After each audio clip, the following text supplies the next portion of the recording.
الله الرحمن الرحيم الصلاة والسلام عليك يا رسول الله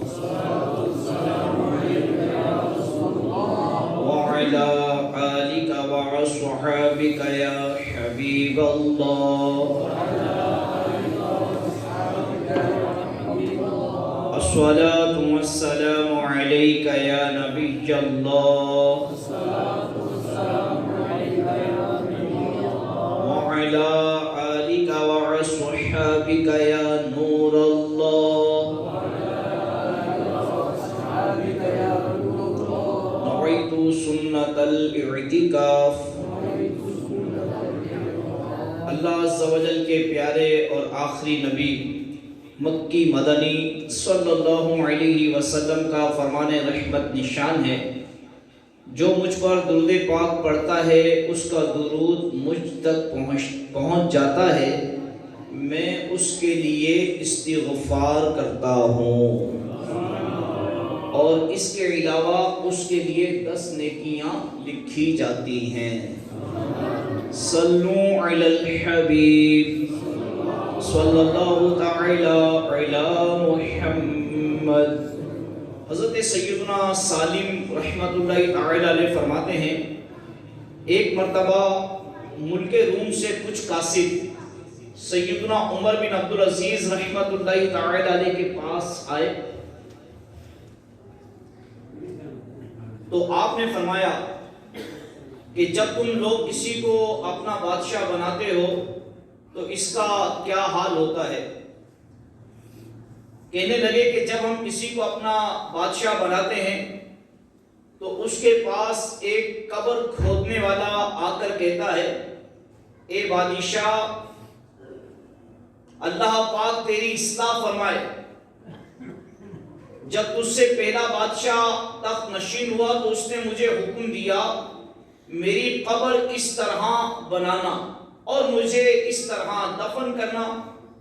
چنانچہ قبر تیار کر لی گئی.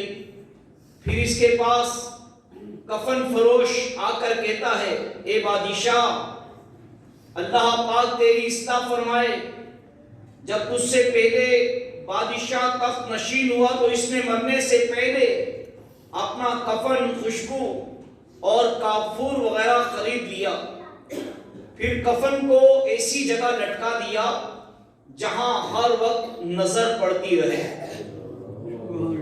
اور موت کی یاد آتی رہے. اے مسلمانوں کے امیر، ہمارے بادشاہ تو اس طرح موت کو یاد کرتے ہیں. رومی قاصد کی یہ بات سن کر سیدنا عمر بن عبدالعزیز رحمت اللہ تعالی علیہ نے فرمایا، دیکھو، جو شخص اللہ پاک سے ملنے کی امید بھی نہیں رکھتا وہ موت کو کس طرح یاد کرتا ہے، اسے بھی موت کی کتنی فکر ہے. اس واقعے کے بعد آپ رحمت اللہ تعالی علیہ بیمار ہو گئے اور اسی بیماری کی حالت میں آپ کا انتقال ہو گیا. لگتا نہیں ہے دل میرا اجڑے دیار میں، کس کی بنی ہے عالم ناپائیدار میں. عمر دراز مانگ کر لائے تھے 4 دن، 2 آرزو میں کٹ گئے 2 انتظار میں.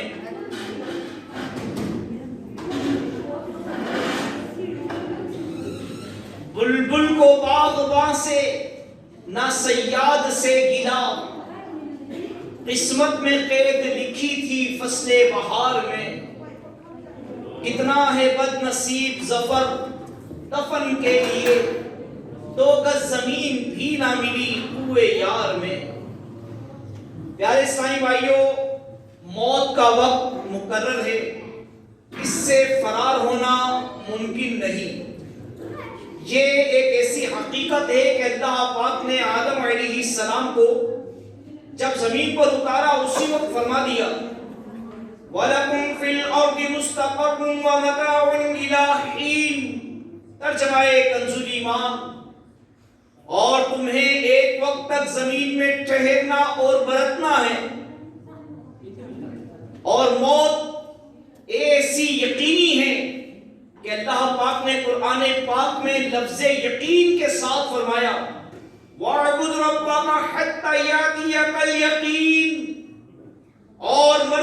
دم تک اپنے رب کی عبادت میں رہو۔ پارہ 28 سورہ جمعہ آیت نمبر 8 میں اللہ پاک ارشاد فرماتا ہے قُلْ إِنَّ الْمَوْتَ الَّذِي تَفِرُّونَ مِنْهُ فَإِنَّهُ مُلَاقِيكُمْ، تم فرماؤ وہ موت جس سے تم بھاگتے ہو وہ تو ضرور تمہیں ملنی ہے۔ پارہ 5 میں ارشاد فرمایا اَيْنَمَا تَكُونُوا يُدْرِكْكُمُ الْمَوْتُ وَلَوْ كُنْتُمْ فِي بُرُوجٍ مُشَيَّدَةٍ، تم جہاں کہیں ہو موت تمہیں آ لے گی اگرچہ مضبوط قلعوں میں ہو۔ پیارے پیارے اسلامی بھائیوں، یقیناً جو موت اور اس کے بعد والے معاملات سے صحیح معنوں میں آگاہ ہے وہ دنیا کی رنگینیوں اور اس کی آسائشوں کے دھوکے میں نہیں پڑ سکتا۔ کیا آپ نے کبھی کسی مرنے والے کی قبر میں رکھنے کے لیے فرنیچر تیار کرواتے دیکھا ہے؟ جی، مرنے والے کے لیے فرنیچر تیار کیا جاتا ہو آپ نے دیکھا ہے کبھی؟ سب کی آواز نہیں آ رہی؟ کبھی قبر میں ایئر کنڈیشن لگواتے دیکھا؟ رقم رکھنے کے لیے تجوری رکھاتے دیکھا؟ کھیلوں میں جیتے ہوئے کپ اور دنیاوی کامیابیوں کی اسناد سجانے کے لیے الماری بناتے ہوئے دیکھا؟ یقیناً نہیں دیکھا ہوگا، اور ایسا کرنا درست بھی نہیں ہے۔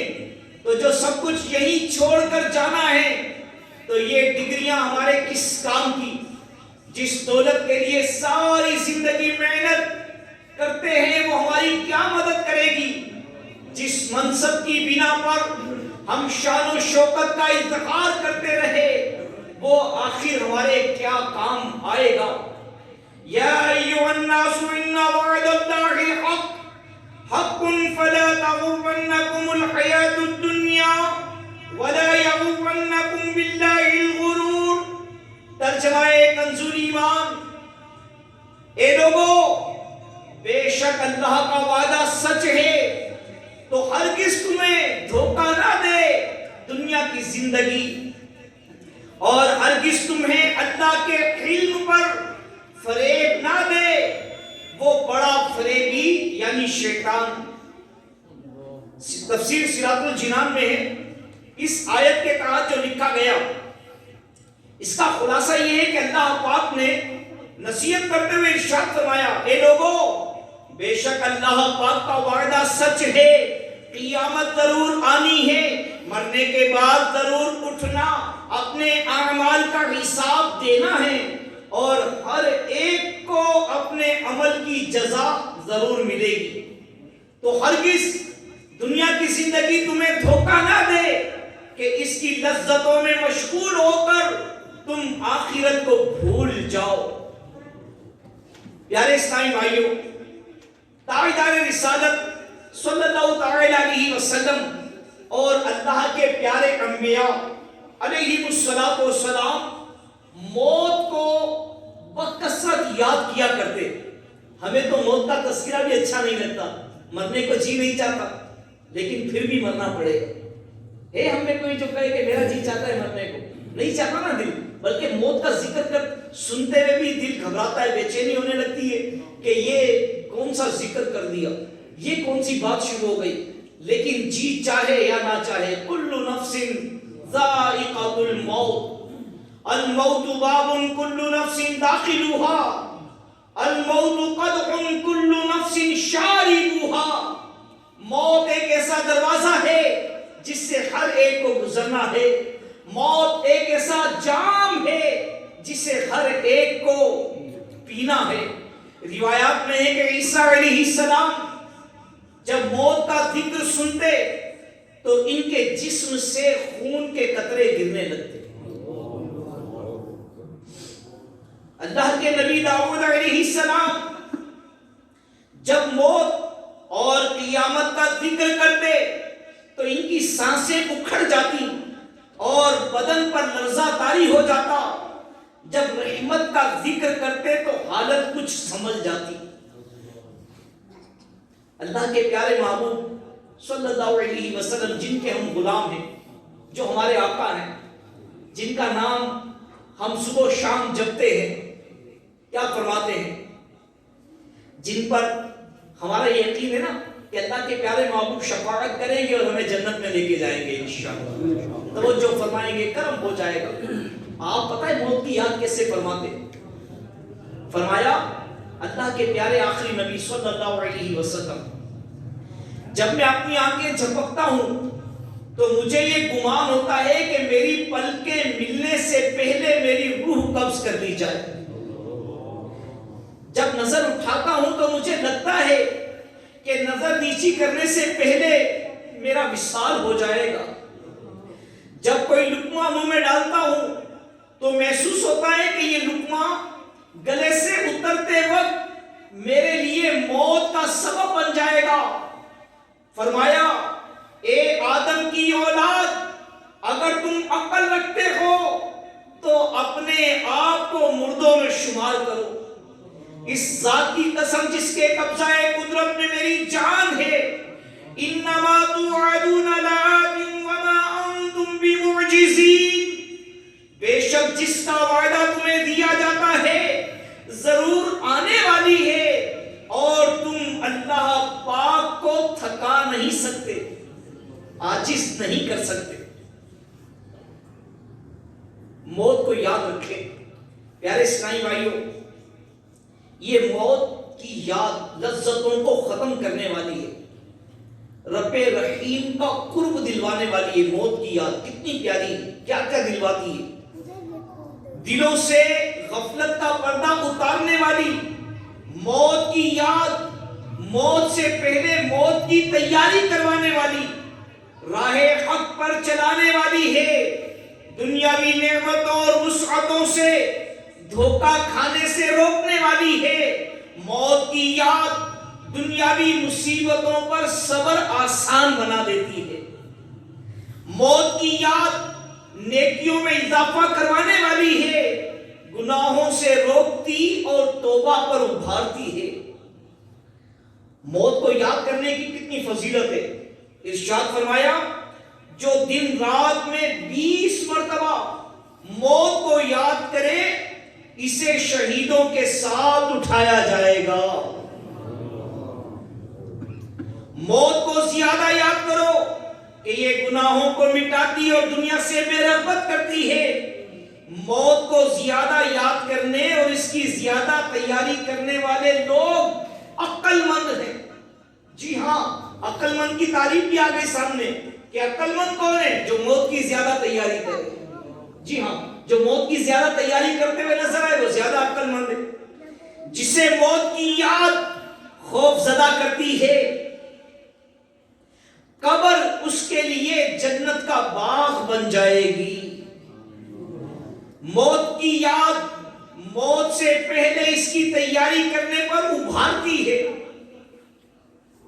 اے عاشقان صحابہ و اہل بیت، امیر اہل سنت بانی دعوت اسلامی، غفلت میں دن رات گزارنے والوں، اپنی صحت پر ناز کرنے والوں، اپنی خوبصورتی پر پھولنے والوں کو بڑے پیارے انداز سے نصیحت کرتے ہوئے ارشاد فرماتے ہیں، موت آئی پہلواں بھی چل دیے، خوبصورت نوجوان بھی چل دیے، دبدبا دنیا میں رہ جائے گا، زور تیرا خاک میں مل جائے گا، قبر روزانہ یہ کرتی ہے پکار، مجھ میں ہے کیڑے مکوڑے بے شمار، کر لے توبہ رب کی رحمت ہے بڑی، قبر میں ورنہ سزا ہوگی کڑی۔ پیارے اسلامی بھائیوں، آئیے چند منٹ کے لیے موت کی تکالیف کو یاد کریں کہ جو اٹل فیصلہ ہے آنی ہی آنی ہے۔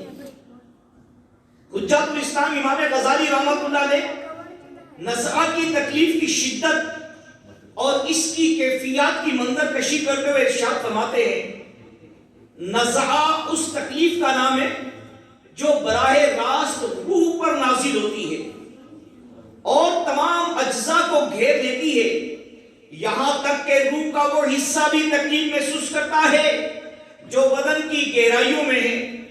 نزعہ کی تکالیف براہ راست روح پر حملہ آور ہوتی ہیں.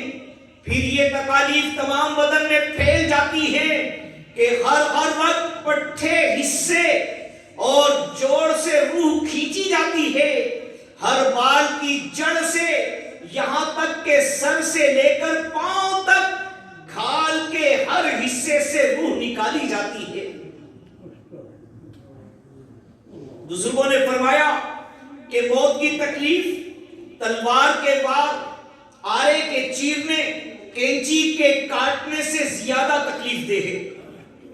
کیونکہ جب تلوار کا وار بدن پر پڑتا ہے تو بدن کو تکلیف اسی وجہ سے ہوتی ہے کہ اس کا روح کے ساتھ تعلق قائم ہے.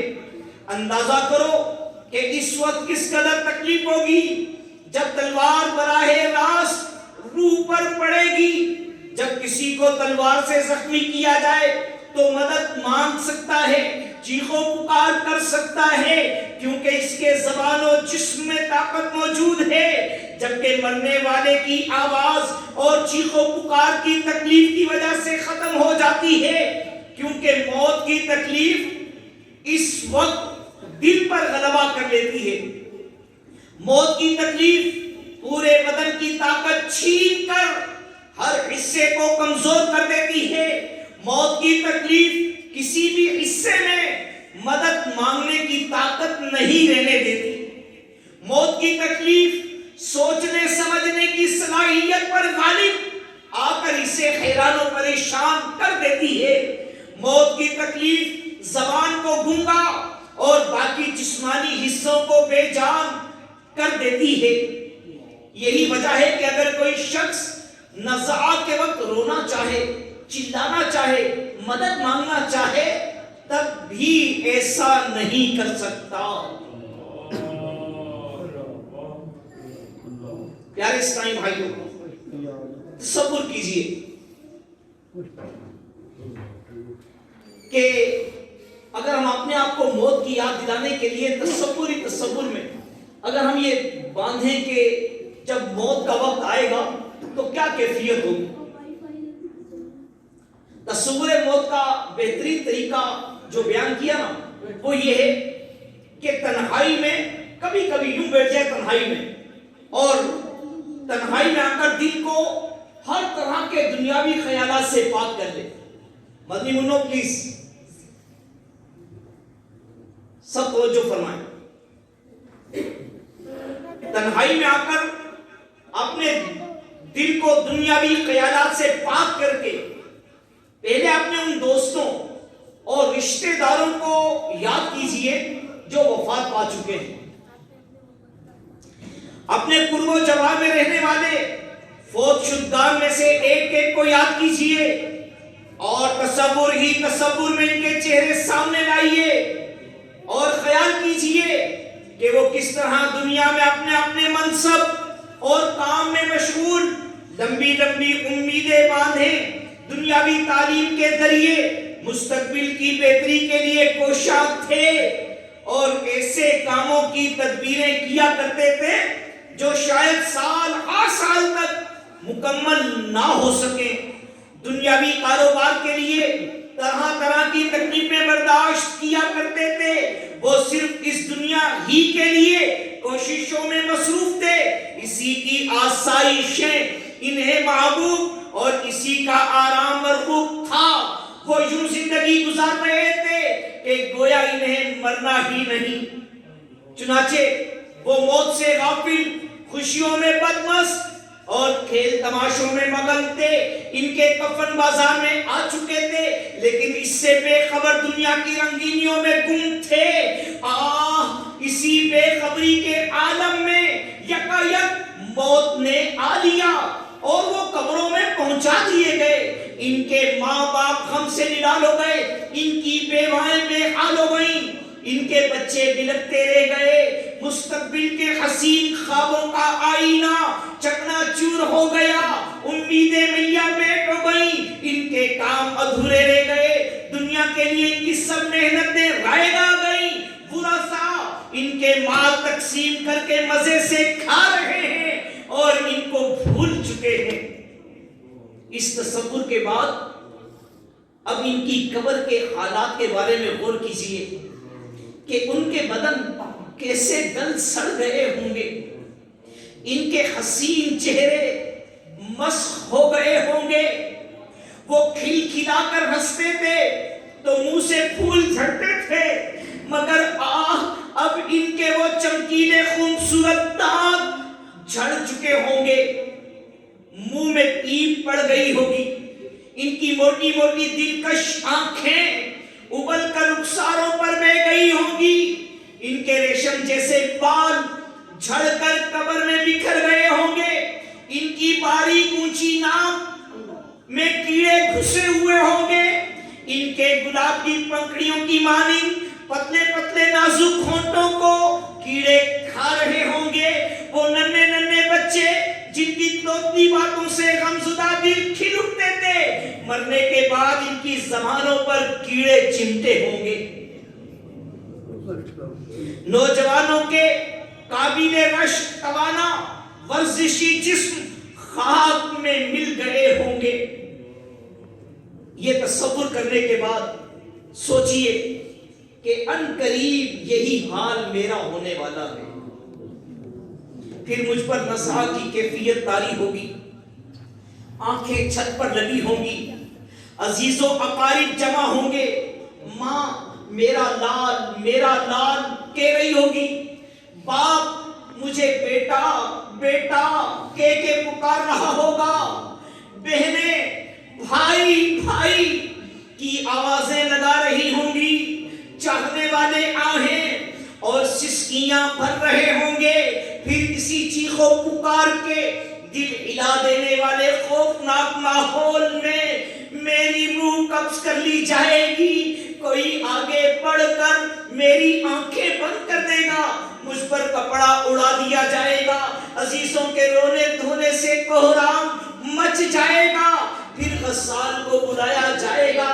تختہ غسل پر لٹا کر غسل دیا جائے گا اور کفن پہنایا جائے گا، آہو فغاں کے شور میں میرا جنازہ میرے گھر سے جس میں میں نے زندگی کے کئی سال گزارے وہاں سے لے جایا جائے گا، پھر مجھے قبر میں اتار کر میرے عزیز اپنے ہاتھوں سے مجھ پر مٹی ڈالیں گے، پھر قبر کی تاریکیوں میں مجھے تنہا چھوڑ کر سب کے سب واپس پلٹ جائیں گے، میرا دل بہلانے کے لیے کوئی بھی وہاں نہ ٹھہرے گا، ہائے ہائے، پھر قبر میں میرا جسم گلنا شروع ہو جائے گا، اسے کیڑے کھائیں گے، پتہ نہیں میری سیدھی آنکھ پہلے کھائیں گے یا الٹی آنکھ، ہائے ہائے، میرے بدن پر کس قدر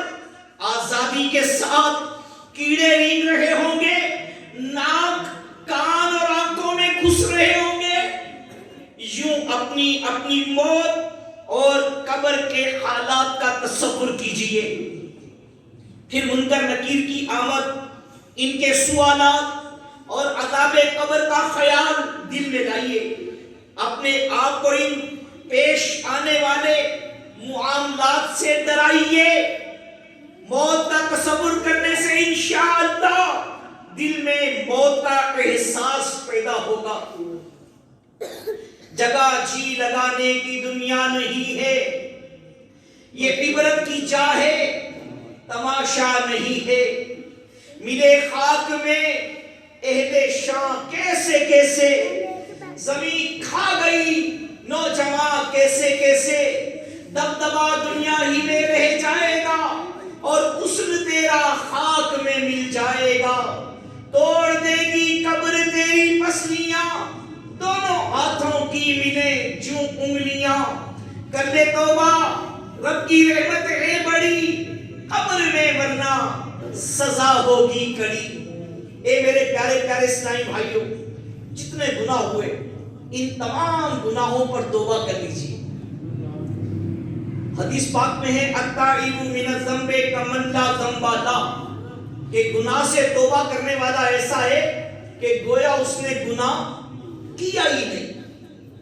ایک حدیث پاک میں ہے کہ جب بندہ توبہ کرے اللہ تبارک و تعالی توبہ کی برکت سے ہاتھ اور پاؤں جس سے گناہ کیے ان کو گناہ بھلا دیتا ہے. زمین کے جس حصے پر گناہ کیے توبہ کی برکت سے اس حصہ زمین سے گناہوں کے نشانات مٹا دیے جاتے ہیں. کرامن کاتبین نے رجسٹر میں گناہ لکھ کے توبہ کی برکت سے ان کے رجسٹر سے گناہ مٹا دیے جاتے ہیں. ارشاد فرمایا کہ کل کی قیامت میں توبہ کرنے والا رب کی بارگاہ میں اس طرح آئے گا کہ اس کے گناہ پر کوئی گواہ نہ ہوگا. پارہ 6 سورۃ المائدہ آیت نمبر 39 میں اللہ پاک نے ارشاد فرمایا فَمَن تَابَ مِن بَعْدِ ظُلْمِهِ وَأَصْلَحَ فَإِنَّ اللَّهَ يَتُوبُ عَلَيْهِ. ترجمہ کنز ایمان، تو جو اپنے ظلم کے بعد توبہ کرے اور سمجھ جائے تو اللہ اپنی مہر رحمت سے اس پر رجوع فرمائے گا. پارہ 18 سورہ نور آیت 31 میں ارشاد فرمایا وَتُوبُوا إِلَى اللَّهِ جَمِيعًا أَيُّهَا الْمُؤْمِنُونَ لَعَلَّكُمْ تُفْلِحُونَ. ترجمہ کنز ایمان، اور اللہ کی طرف توبہ کرو اے مسلمانوں سب کے سب اس امید پر کہ تم فلاح پاؤ.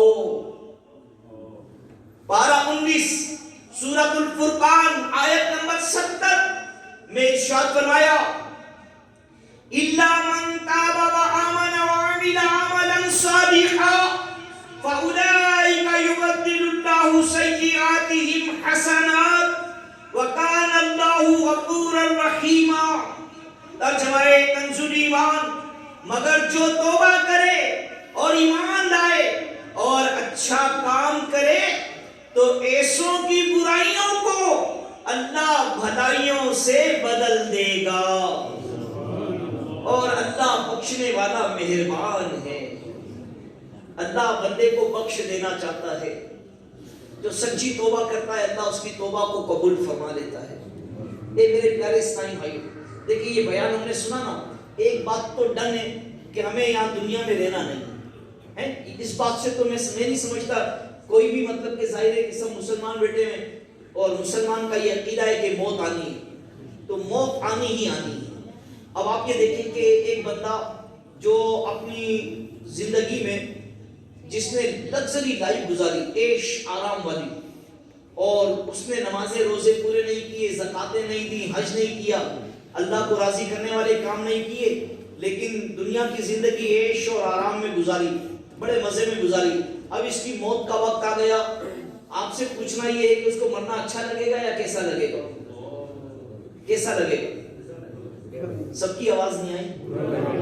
مزہ نہیں آئے گا نا مرنے میں. کتنا اس کو مطلب گھبراہٹ ہو رہی ہوگی کہ اچھا ایک بندہ جس نے نمازیں روزے زکات حج پورا کر لیا، فرائض اور واجبات پہ عمل کرتا رہا، اور لیکن دنیا کی زندگی بیماریوں میں، تکلیفوں میں، اپنی بچیوں کو بیانے میں، قرضوں میں اور بہن بھائیوں کے لڑائی جھگڑوں میں صبر کرتے ہوئے گزار دی، پریشانیوں میں گزار دی. اب اس پر موت کا وقت آ گیا. اب بتائیے کہ اس کو مرنا اچھا لگے گا یا برا لگے گا؟ کیسا لگے گا؟ اس کو مزہ آئے گا مرنا. پتہ ہے کہ بھائی آگے بھیجا ہوا ہے نا، تو پتہ ہی چلتا ہے کہ اگر دنیا کی زندگی اگرچہ تکلیفوں میں گزری لیکن اپنی نمازیں روزے زکات نے حج ادا کر لیے تو اللہ نے چاہا تو جب موت کا وقت آئے گا نا تو انشاءاللہ ایسی کیفیت ہوگی کہ یہ بندہ اپنے رب سے ملاقات کو پسند کرے گا اور اللہ پاک اپنے بندے کی ملاقات کو پسند فرمائے گا، ہے نا. یہ کیفیت اللہ کرے ہمیں نصیب ہو جائے. تو اے میرے پیارے اسلامی بھائیو ہمت کیجئے. دیکھو دنیا یہ جس جگہ پہ ہم رہ رہے ہیں نا، یہ محلے ہم سے پہلے بھی یہاں پہ لوگ رہتے تھے، ہے نا، اور جب ہم چلے جائیں گے تو لوگ اس کے بعد بھی رہیں گے. ہم یہ بولتے نا کہ یہ میرا محلہ یہ میرا مکان، نہیں، یہ نہ آپ کا محلہ نہ آپ کا مکان. آپ کا مکان کوئی اور ہے، آپ کا محلہ کوئی اور ہے. جی ہاں. اور یہ بھی مت یاد رکھیے گا، بھول مت جانا کہ موت جو ہے نا یہ بیماری کی محتاج نہیں ہے، موت کورونا کی محتاج نہیں ہے، موت گولی کی بم دھماکے کی محتاج نہیں ہے، کہ موت کوئی ایکسیڈنٹ کی محتاج تھوڑی ہے کہ ایکسیڈنٹ ہوگا ہوگا یا کرونا لگے گا یا کچھ ایسا ہوگا تو مرے گا. نہیں نہیں، موت تو اپنے وقت کی محتاج ہے. جب وقت آ گیا تو نہ ایک لمحہ آگے ہوگا نہ ایک لمحہ پیچھے ہوگا، نہ ایک لمحہ آگے نہ پیچھے. آج ہم نے 1.5 ماہ کے بچے کا جنازہ پڑھا ہے. ہمارے مدنی اسلامی بھائی کا 1 مہینہ یا 25 دن کا بتا رہے تھے، بچے کا انتقال ہوا. اور ابھی واٹس ایپ پر میسیج آیا، فیصل آباد میں جامعۃ المدینہ کے 5ویں درجے کے اسلامی بھائی موٹر سائیکل میں ایکسیڈنٹ ہوا اور کچھ ہی دیر پہلے ان کا انتقال ہوا. آپ کے گجرانوالہ میں ایسا نوجوان ماشاءاللہ 5ویں درجے میں تھے، ایسا خوبصورت نوجوان، نام کیا تھا ان کا؟ عبد الرحمان جامی. 12 ماہ کے مدنی قافلے میں بھی سفر کیا. اس نوجوان کا انتقال ہوا. تو اے میرے پیارے بھائیوں، اگر ہم بچ بھی گئے تو کب تک جئیں گے، ہے نا؟ تو اور آگے وہ ملے گا جو آگے بھیجیں گے. لوہے لوہے بھر لے کڑیے جے تم بھانڈا بھرنا، شام پئی تے شام محمد گھر جاندی نے ڈرنا. پوچھا جائے گا نا کیا لے کر آئے. تو اگر فلمیں ڈرامے گانے باجے جھوٹ ہمارا انتقال ہو نا تو ایسا نہ ہو کہ لوگ بولے کہ چیٹر کا جنازہ جا رہا ہے، وہ دیکھو دھوکے باز کا جنازہ جا رہا ہے، اور اوپر سے افسوس بھی کر رہے ہو اور دل میں خوش ہو رہے ہو کہ اچھا ہوا جان چھوٹ گئی. بڑا تنگ کر کے رکھا ہوا تھا، ستا کے رکھا ہوا تھا، تو اچھا ہوا جان چھوٹ گئی. ایسا نہ ہو، بلکہ جب ہمارا جنازہ جا رہا ہو نا تو اللہ کرے کہ ایسا ہو جائے کہ جو جنازے کو دیکھے وہ بولے کہ عاشق رسول کا جنازہ جا رہا ہے. ارے یہ تو نمازی کا جنازہ جا رہا ہے، ارے یہ تو اس کا جنازہ جا رہا ہے کہ جب دیکھو اس کی زبان پر اللہ اور اس کے پیارے رسول کی باتیں اور نعتیں ہوا کرتی تھی. اگر ایسا ہمارا جنازہ جائے تو کیسا لگے گا؟ اچھا لگے گا نا. تو ہم بھی انشاءاللہ اپنی قبر کی اور آخرت کی تیاری کریں گے. ایصال ثواب کا یہ اجتماع ہے اور مرحومین کے نام پیش کیے گئے، اور مرحومین کے لیے جو ایصال ثواب پیش کیا گیا 31,000 مرتبہ درود پاک